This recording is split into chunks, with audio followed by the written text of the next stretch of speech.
International Lab Facility. Student-led startups. Great academic exposure. KL, deemed to be university.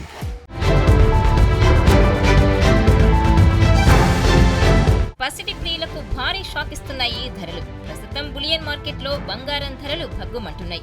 ఎన్నడూ లేని విధంగా record స్థాయికి చేరాయి గోల్డ్ రేట్స్. రాకెట్లా దూసుకుపోతూ ఆల్ టైమ్ హైకి చేరి వినియోగదారులకు చుక్కలు చూపిస్తున్నాయి. అనూహ్యంగా ఒక్కసారిగా ఆకాశానికి ఎగబాకిన ధరలు 70,000 మార్కును దాటేశాయి. నిన్న 71,300కు పెరిగింది 24 క్యారెట్ల తులం పసిడి ధర. ఇక ఆర్నమెంట్స్ గోల్డ్ విషయానికి వస్తే 64,000కు చేరింది. అబ్నార్మల్గా రేట్లు పెరగటానికి దాని డిమాండ్ కారణం కాదు. వీళ్ళు ఈ స్టాక్ ఎక్స్చేంజ్ వల్ల కానివ్వండి, ఈ కార్పొరేట్ సంస్థలు కానివ్వండి, వాళ్ళు ఒక రేటుకి కొన్ని కిలోల బంగారం కొని మళ్ళీ అమ్మాలంటే లాభం రావాలి కాబట్టి దాన్ని మళ్ళీ రేటు పెంచడం తగ్గించడం, పెంచడం తగ్గించడం, అట్లా స్టాక్ ఎక్స్చేంజ్ లాగా దాని పరిస్థితి ఏర్పడింది. దానివల్ల మధ్యతరగతి సామాన్య మానవులు తాలిబొట్లు కూడా కొనలేని పరిస్థితి ఏర్పడింది. కాబట్టి భారత ప్రభుత్వం దీనిపైన ఒక నియంత్రణ అంటూ ఉండి ఈ స్టాక్ ఎక్స్చేంజ్ లాంటి సంస్థల్ని క్లోజ్ చేసి ఆన్లైన్ బిజినెస్ క్లోజ్ చేస్తే దీని మీద నియంత్రణ ఉంటుందని మా అభిప్రాయం. అయితే ఇవాళ ఈ ధరలు కాస్త కిందికి దిగొచ్చాయి. 24 క్యారెట్ల గోల్డ్ పై 270 రూపాయలు తగ్గగా 22 క్యారెట్ల బంగారం ధర 250 రూపాయలు తగ్గింది. అయితే శనివారం 70,300గా ఉన్న 24 క్యారెట్ల బంగారం ధర సోమవారానికి 71,300కు చేరింది. అంటే ఒక్క రోజులోనే 1,000 రూపాయలు పెరిగింది. దీంతో బంగారం కొనే పరిస్థితి లేదని ఆవేదన చెందుతున్నారు కొనుగోలుదారులు. ఇప్పుడే ధరలు ఇలా ఉంటే ఈ నెలలో పెళ్లిళ్లు, శుభకార్యాలు ఉండడంతో మున్ముందు ఎలా ఉంటాయోనని ఆందోళన చెందుతున్నారు. బంగారం వ్యాపారం చేస్తున్నాము. ఈ ఏడాది 71,300 రూపాయలకు 24 క్యారెట్ల బంగారం చేరింది. ఇదే అక్షయ తృతీయకు పోయిన సంవత్సరం ఏప్రిల్ నెలలో 62,400 రూపాయలు ఉండగా ఈ సంవత్సరానికి 9,000 రూపాయలు అదనంగా పెరిగింది. దీని వలన వ్యాపారాలు లేక చాలా ఇబ్బందులు పడుతున్నాము.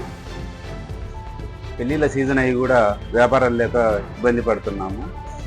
2004వ సంవత్సరంలో 5,800 రూపాయలు 24 క్యారెట్ల బంగారం ఉండగా ఇప్పటికీ 20 సంవత్సరాల్లో 1,130% పెరిగింది అదనంగా.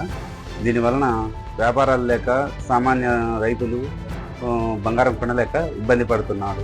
ఇక వారం వ్యవధిలోనే అంతర్జాతీయంగా ఔన్స్ బంగారం $2,165 నుంచి $2,255కు పెరిగింది. అయితే అమెరికా ఫెడరల్ రిజర్వ్ బ్యాంకు వడ్డీ రేట్లు తగ్గిస్తామని ప్రకటించడం, రూపాయితో పోలిస్తే డాలర్ మారకపు విలువ భారీగా పెరగడంతో బంగారం ధరలకు రెక్కలొచ్చాయని అంటున్నారు నిపుణులు. కాస్త కేంద్ర ప్రభుత్వం కూడా ఇంపోర్ట్ ట్యాక్స్ అనేది తగ్గించి ఈ ఆర్బీఐ కానీ ఇలాంటి పెద్ద పెద్ద సంస్థలు, కార్పొరేట్ సంస్థలు వాళ్ళు మాట్లాడి ఈ గోల్డ్ని ఏదైతే ఉందో ఇది బ్లాక్ చేయకుండా ఉంటే గోల్డ్ రేటు సామాన్యుడికి అందుబాటు ధరల్లో ఉంటాయి. నేడు ఒక సామాన్యుడు ఒక గ్రామ్ కొనాలంటే సుమారు 7,000 రూపాయలు పెట్టాలంటే ఎవరు ముందుకు రావట్లేదు, గోల్డ్ షాపుల దగ్గరికి రావట్లేదు, కొనాలన్న ఇబ్బంది ఉంది. ఎంతవరకు అనేది కరెక్ట్గా ఈ మ్యారేజ్ సీజన్ వచ్చేసరికి ఈ గోల్డ్ రేట్ పెరగడం వల్ల చాలా ఇబ్బందిగా ఉంది.